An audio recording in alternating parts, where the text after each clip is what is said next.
The warplane was born at the start of World War I, when fragile British and German spotter aircraft first ventured over the trenches of the Western Front.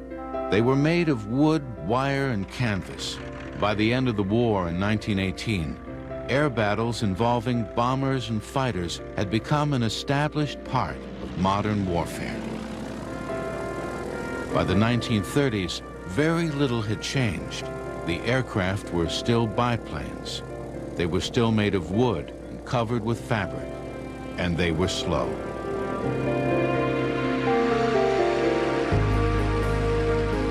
Then, in 1931, a British seaplane reached the astonishing speed of 407 miles per hour, more than twice as fast as the biplanes then in service with most air forces. The S-6B was a streamlined metal monoplane, far ahead of its time. It was the latest in a series of racing planes created by the Supermarine Aircraft Company. Its chief designer, Reginald Mitchell, was a brilliant engineer who understood that the day of the traditional biplane was over. In 1930, the British government officially requested that its aircraft industry submit designs for a new fighter. Mitchell produced an aircraft which stuck closely to the government's request, but was little better than the biplanes it was meant to replace. Mitchell went back to the drawing board. Then, in 1933, a new sense of urgency developed. The Nazi Party was voted into power in Germany.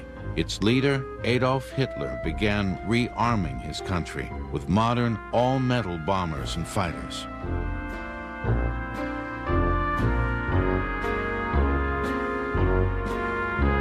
Mitchell was diagnosed with cancer and underwent a major operation.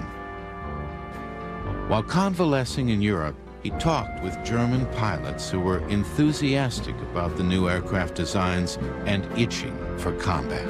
He returned home to England convinced that war was coming. He was determined to match the best that Germany could produce.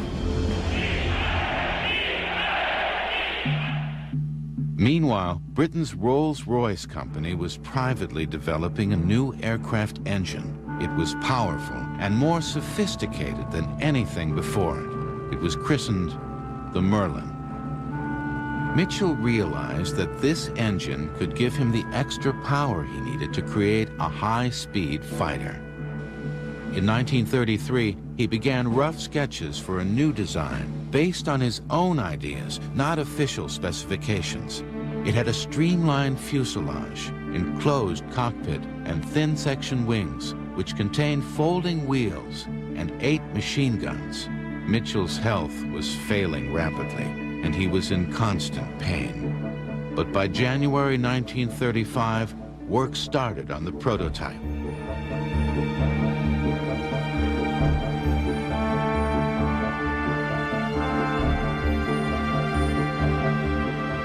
In a moment of pure inspiration, Mitchell created the gracefully curved wing shape, which would become the hallmark of the Spitfire.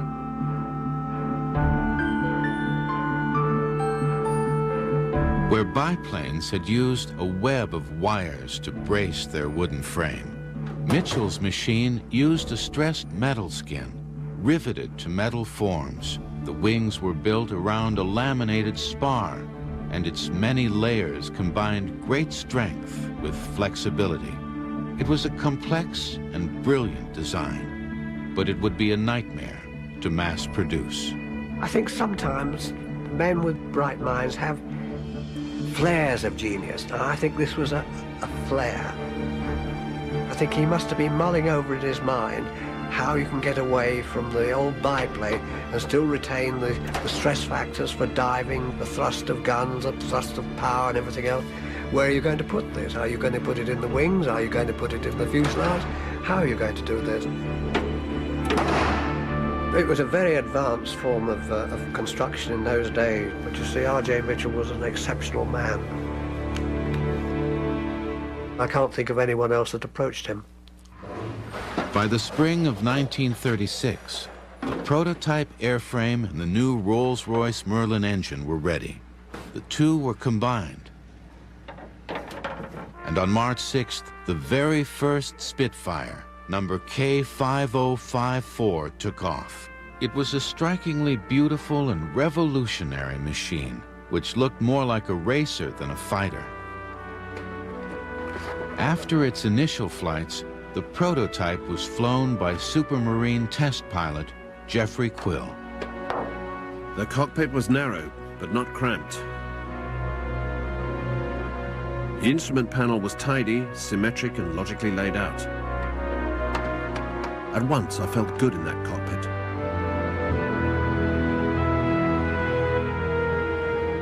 I primed the Merlin engine carefully, and it started first time.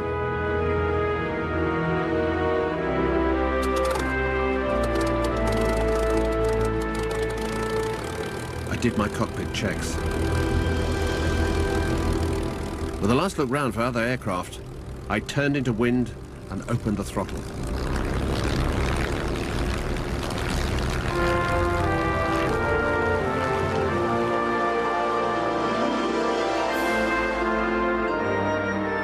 Soon we were airborne and climbing away. Once fully airborne, the aircraft began to slip along as if on skates, with an immediate impression of effortless performance. Here, I thought to myself, is a real lady. The lady was fast, and she certainly had looks. But was she a fighter?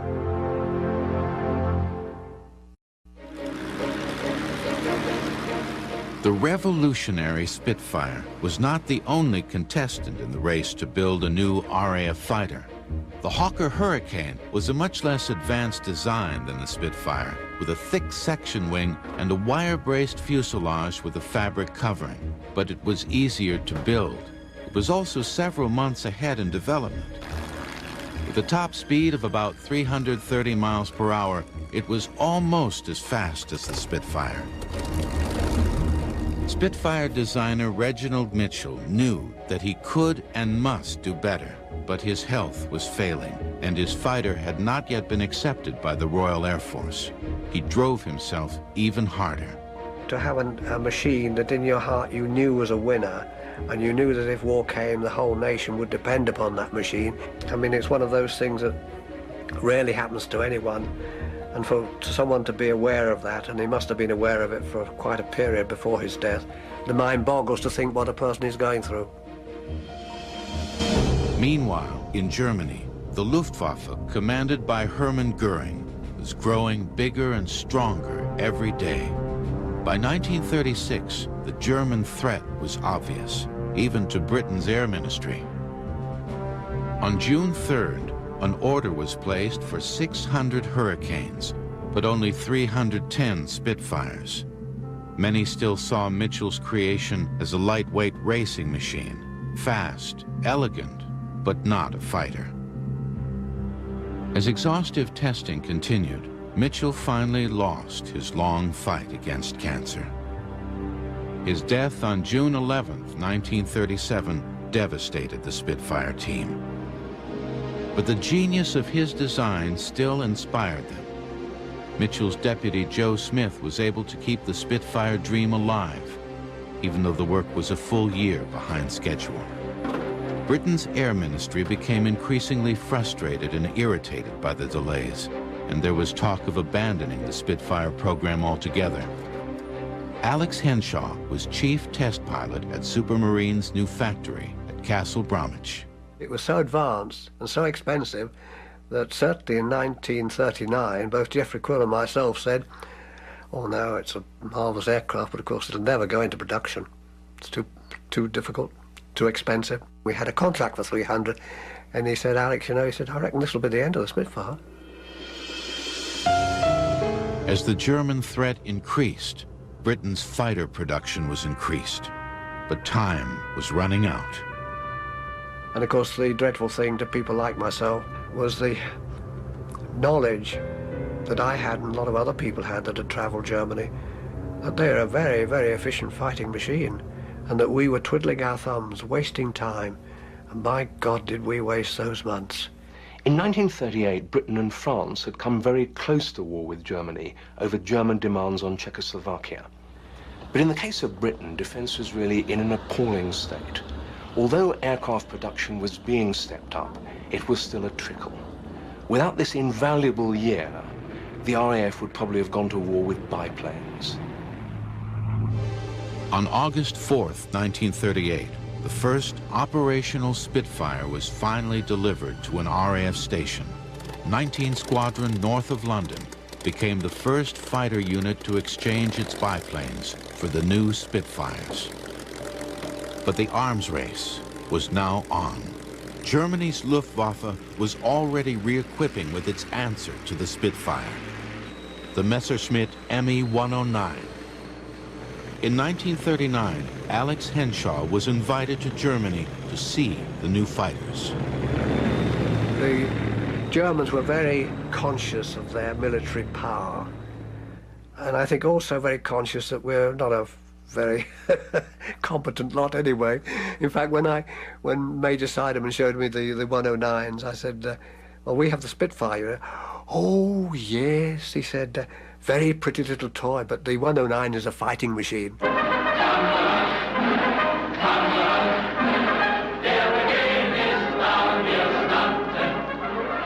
On September 3rd, 1939, the war began between Britain and Germany.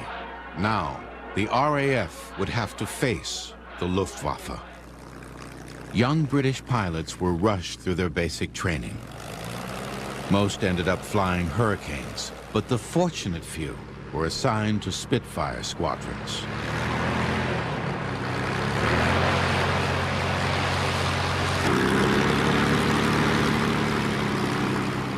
One day, a Spitfire landed on the airfield, taxied over to our hangar.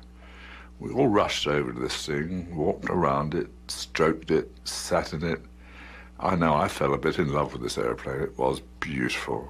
Like if you see a ship that looks as if it should sail, the Spitfire looked as if it should fly. The Spitfire as an aircraft was a thoroughbred. I think that with any airplane, if it looks right, it will fly right. And let's face it, Spitfire is the most beautiful airplanes ever been made.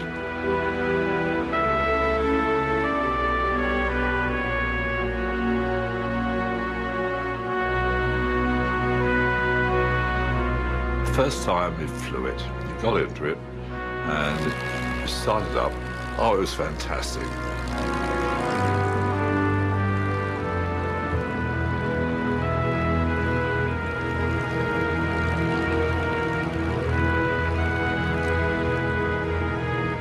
You were so excited and so young, which was probably very relevant, that it was just a thrilling experience with lots of frights. You scared yourself many, many times because it reacted so differently from the old biplanes. You didn't get into the aircraft and strap yourself in. You strapped the aircraft to you. You became part of it. My shoulders touched both sides of the cockpit, and my head was about a quarter inch from the roof at the top. So you were part of the aeroplane. That was the beauty of it. I think if Mitchell hadn't designed the Spitfire, we'd been very pushed. He was a brilliant man. Who could visualize something as beautifully shaped as this? It didn't look as if it was meant to be a fighting machine, did it? It just looked as if it was a beautiful thing to fly, which it was. And yet it could be a lethal weapon. Mitchell's pretty little toy was about to teach the German pilots a new game.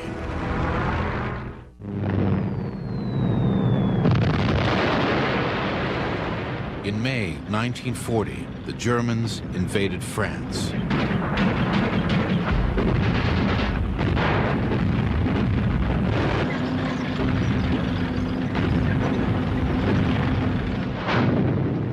Within a month, France had fallen. Britain now stood alone.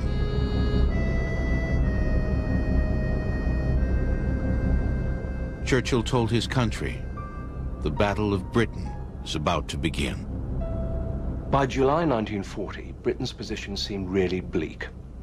It had always been assumed that German bombers would have to fly all the way from their bases in Germany to Britain, and the distance was too great for fighters to accompany them. Now some bombers were based scarcely more than 20 miles from the shores of Great Britain, and fighters could accompany them all the way to their targets.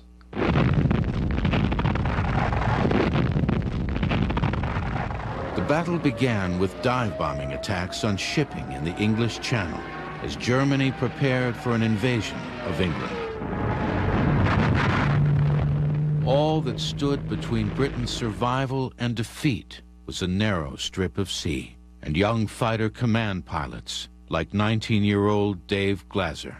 As far as I was concerned, we were there to stop it. If there was an invasion, we'd have a damn good go at the enemy. Soon, Britain's chain of coastal radar stations came under attack. Then, the fighter airfields. Without proper training, pilots like Bam Bamberger relied on their aircraft and on their courage. I think really survival at that stage depended more on luck than anything else. Bob Doe needed all the luck he could get. No one told us anything before we went into action. In fact, I'd only ever fired my guns once. We were given, I think, 20 rounds per gun. We were told to go and shoot them to the North Sea. Well, you can't miss the North Sea, really. We got our Spitfires in March, and we flew them every day until we shoved into the Battle of Britain.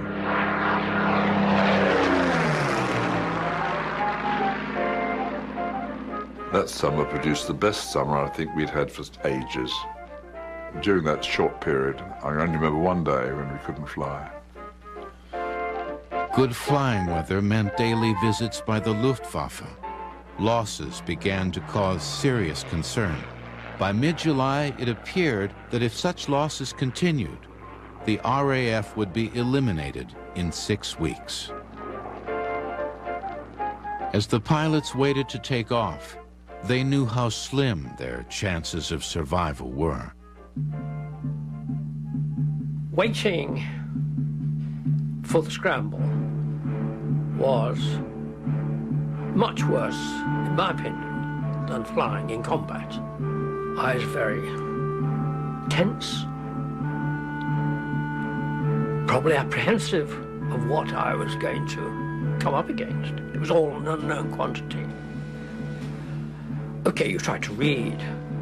Mostly, I think you tried to sleep or doze, but it was waiting. We used to play cards, or painting, drawing. A lot of them did sleeping. And then suddenly, the telephone would ring. And you'd be all alert. And it was someone saying the nappy was coming around with tea.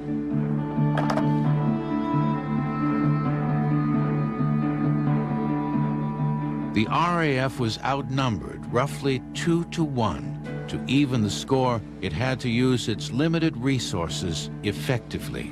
The key was radar. This pioneering form of electronic warfare was primitive, but it worked. With a skilled operator, the range, bearing, altitude, and scale of an attack could be predicted, giving defensive fighters a head start. The radar stations reported to Fighter Command's headquarters at Bentley Priory, northwest of London. From here, the order to engage the enemy would pass through the sector controllers to individual fighter squadrons. 62, EP78. The chain reaction would begin. A blip on the radar screen. A telephone call to headquarters. We have 40 plus bandits at Angels 1-5, Vector 1-8. A rapid assessment of the situation. A decision on which squadrons should intercept the enemy. A final phone call, and then the order. Squadron, scramble. It was almost with relief when the scramble came. the phone would ring, and we'd leap up from whatever we were doing and start running towards our aeroplanes. You were so preoccupied that at that point you hadn't time to feel apprehensive or scared. Everything now depended on speed. The squadron had to get airborne in a matter of minutes and gain height as quickly as possible to engage the enemy on equal terms.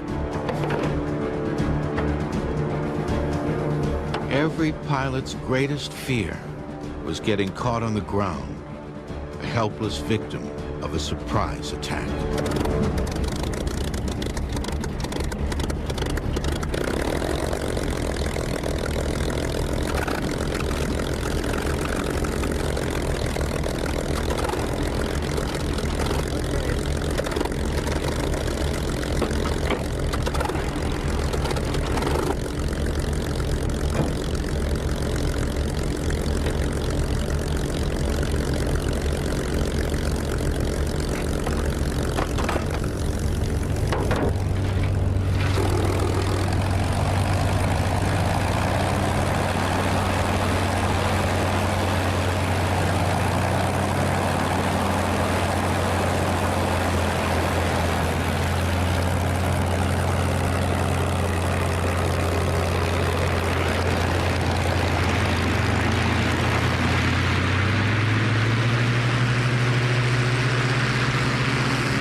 Now, the young pilots of Mitchell's Spitfires would have to fight for their lives.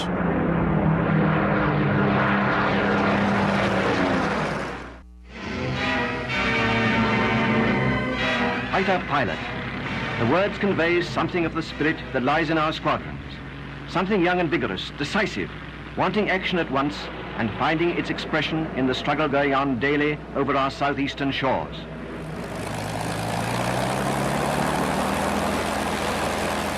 But you have not yet been let into the mind of the men who do the flying, nor shown their feelings when in the air and going into a fight.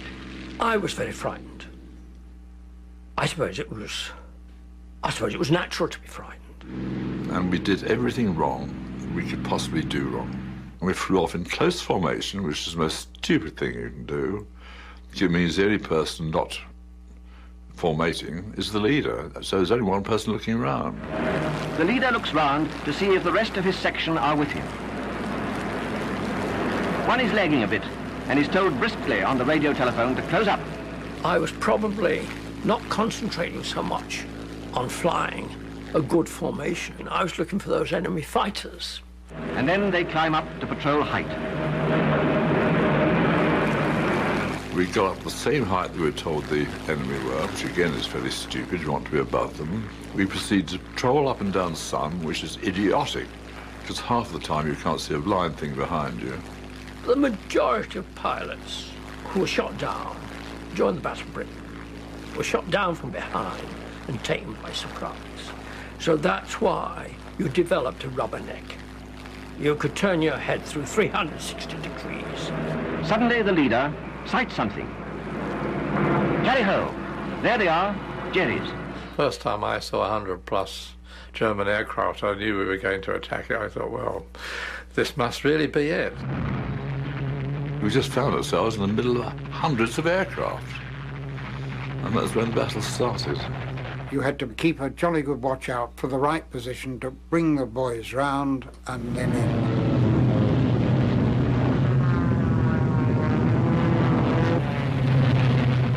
The natural instinct for these bombers in close formation was to break, with this spit coming down. When you're flying an airplane, you're moving as well as the target. So you have to compute in your head how far in front of that airplane you've got to fire, because when you fire these bullets, it takes a little time for it to reach, shall we say, 300 yards. And in that time, an airplane can move a long way. The slower-moving bombers presented fairly easy targets, but any attack on them instantly provoked retribution from above as fighter escorts swept in to attack. The important thing is to see the other person before they see you. If you see him first, you've got a damn good chance of shooting him down or alternatively avoiding him. But if you don't see him, that's when you're in real trouble. And suddenly, these 109s flash past with their yellow noses. They look killers, and they look professional, and I felt very much an amateur.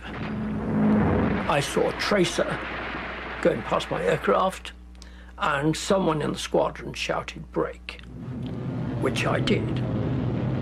And suddenly, I found myself alone in the sky, and there was no one else there, not even any enemy aircraft. I found myself behind a 110, so I closed up on it and shot at it, and I was utterly astonished when this thing turned over and dived down into the sea. I then followed him down. I saw him crash into the sea, and as I pulled up, I realized I was being shot at from behind, and this aircraft overshot me. So I settled behind him and shot him down. So I shot two down in my first operation without knowing what was happening in the sky around me or who was doing what. Everyone was looking after themselves or trying to achieve something. And so it was individuals taking flash shots at other individuals. For many young pilots, their first mission was also their last. In my case, I was sheer luck that I wasn't killed in my first action. It wasn't any skill on my part. My aircraft was not hit, and I didn't fire my guns, but I came back to base slightly wiser. Until you've learned, you haven't a hope of living, unless you're very, very lucky, as I was. Each aircraft had its own ground crew. The crew's job was to prepare it as quickly as possible for the next engagement. All 8 machine guns had to be checked and reloaded. Each gun was fed by a belt of 300 rounds of ammunition, 2,400 rounds total. The pilot had roughly 15 seconds worth of firepower. Meanwhile, the fuel tanks were refilled, the oxygen supply was replaced, and any engine problems reported by the pilot were investigated. The pilot and his crew knew that his life depended on their skills. A close bond often grew between them. The ground crew had their own airplane, which they looked after, and I think they took more interest in what had happened than anyone did. And they're questioning you all the time, they're getting you out of the plane. They're very enthusiastic, they're a wonderful lot. They were in it just as much as we were, there's no doubt about it. They had a hell of a job to do. Despite the bitterness of the struggle, German and RAF fighter pilots often displayed a strong sense of chivalry in combat.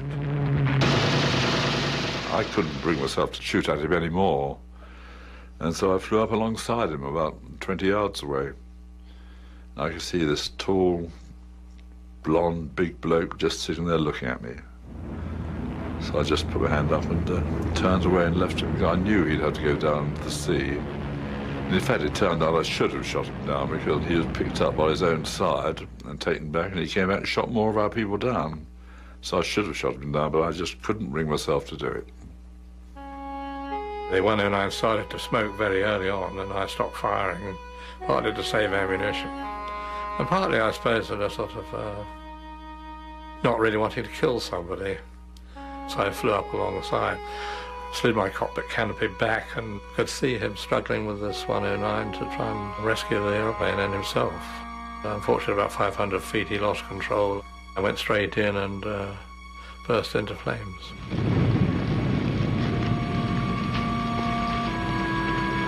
I never once considered I was shooting at a person. They were just aircraft I was shooting at.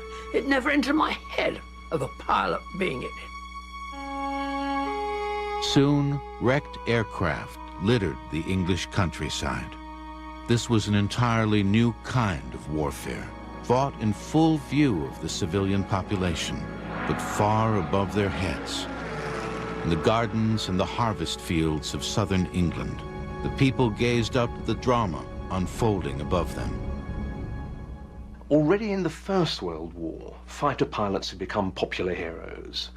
And now in 1940, the fighter pilots of Fighter Command, with their casual clothing and their devil-may-care attitude, became gladiators, acting out this drama in the skies over southeast England, with the population like an audience looking up at them.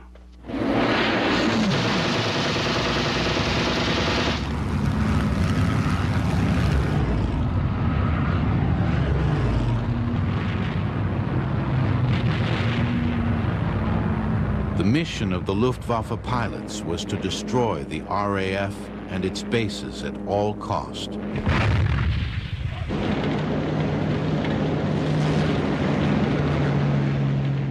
But on September 7th, 1940, there was a sudden and dramatic change of plan.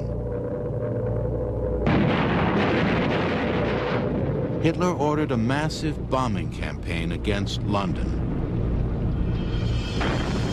The Blitz had begun. For Londoners, it was the beginning of a nightmare. But for the hard-pressed RAF, it was a reprieve.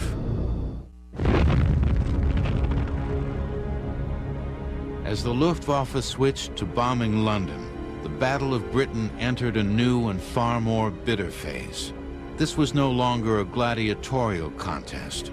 This was the slaughter of innocent civilians. But while Londoners paid the price, the RAF got the breathing space it needed to rebuild its strength and avenge the victims.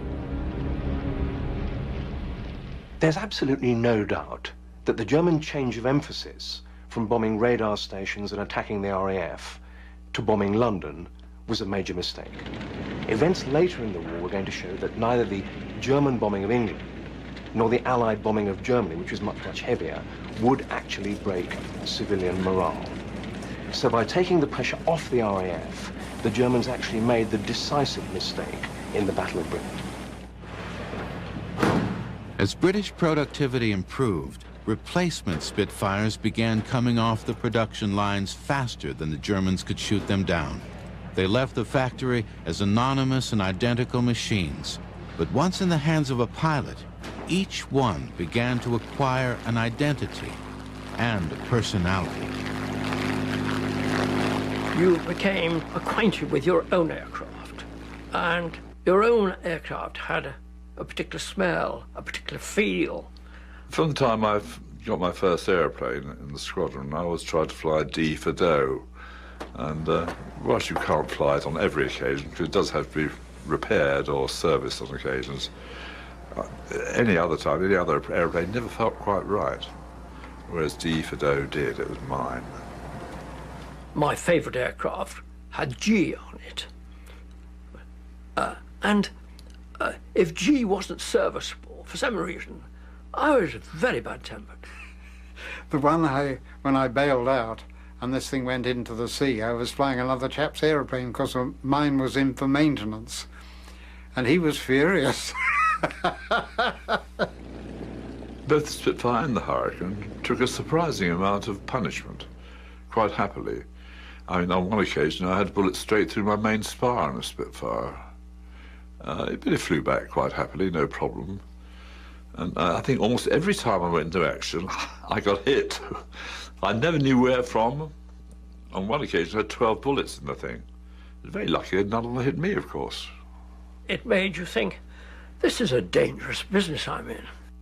Like most Spitfire pilots, Dennis Robinson was hit from behind by a German fighter he never even saw. And the only thing I could think to do, and I did it actually spontaneously, was just push the control column hard forward. And the poor old Spitfire practically stood on its nose. I was absolutely amazed. Down I went, absolutely vertical.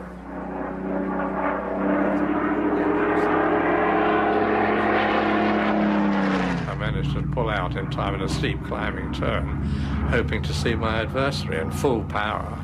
And in the middle of that, the engine stopped dead on me. Fortunately, there wasn't another aircraft in the sky. It often happens in battle, you know, that you suddenly find yourself all alone. I had did a pretty good touchdown with the wheels up.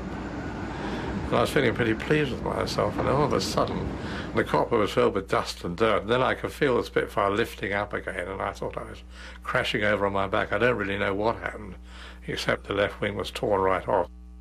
As soon as the action stopped, of course, I immediately threw the canopy back and realized then that the Spitfire finished up vertically in a ditch and I could easily jump clear. Even a Spitfire as badly damaged as this one could help keep others in the air. Reusable wings, engines, and tails were simply grafted onto new or repaired fuselages to produce more fighters. But while the aircraft could be patched up, exhausted pilots could not.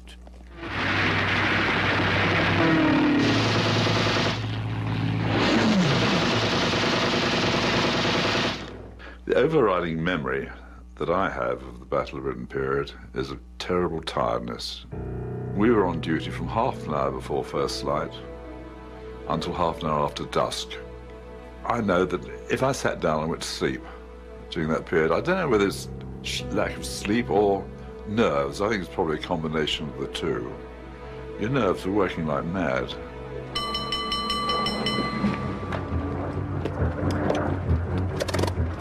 The most flights that I did involved in during the Battle of Britain was five scrambles in one day. And at the end of a day like that, you are both physically and mentally stressed out. You know, you'd had it.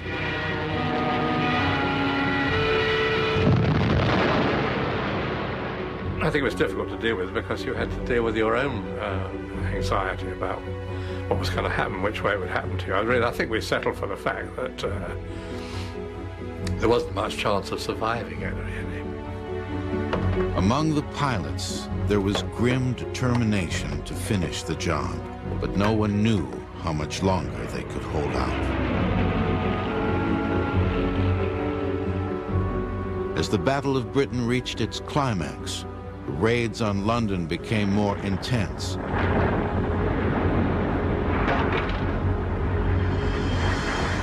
Large areas of the city were destroyed as huge fires raged out of control. The turning point came on September 15th, 1940, as the first reports began streaming in from the coastal radar stations. The empty map at Fighter Command Headquarters began filling with evidence that this day's raid would be the biggest yet.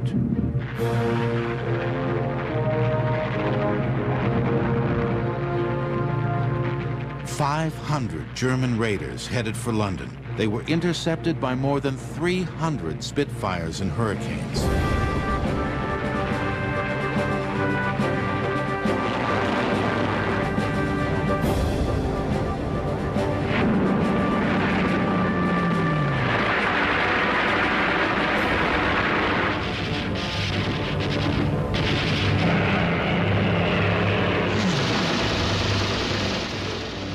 As Londoners watched, a spectacle unfolded over the city.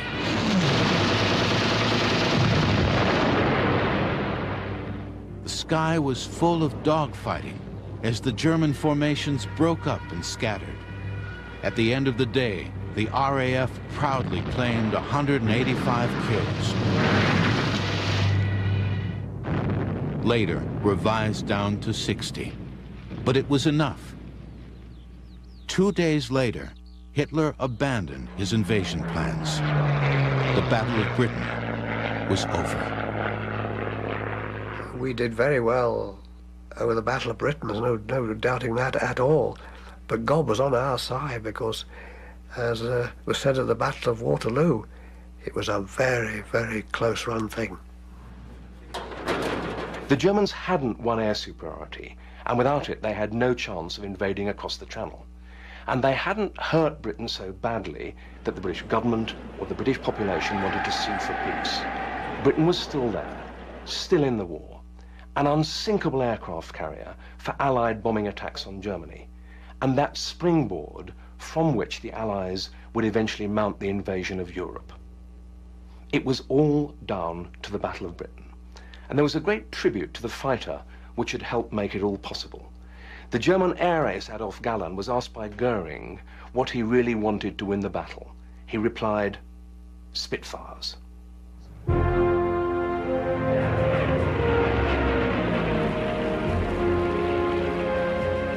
The Spitfire had steadily improved in stages throughout 6 long years of war. Production of the aircraft Britain's ministry once proposed to cancel eventually reached more than 22,000. I think if Mitchell could have lived and seen this beautiful machine do all the things it did, I think he would have been very proud, as he should have been too. I've flown Defiance, I've flown Lysanders, I've flown jet aircraft, I've even flown helicopters. And the only aircraft I really loved was the Spitfire. The Spitfire captured the public imagination like no other before or since. It became a symbol of freedom, which helped to save Britain and the world from what Winston Churchill called the new dark age of Nazi tyranny.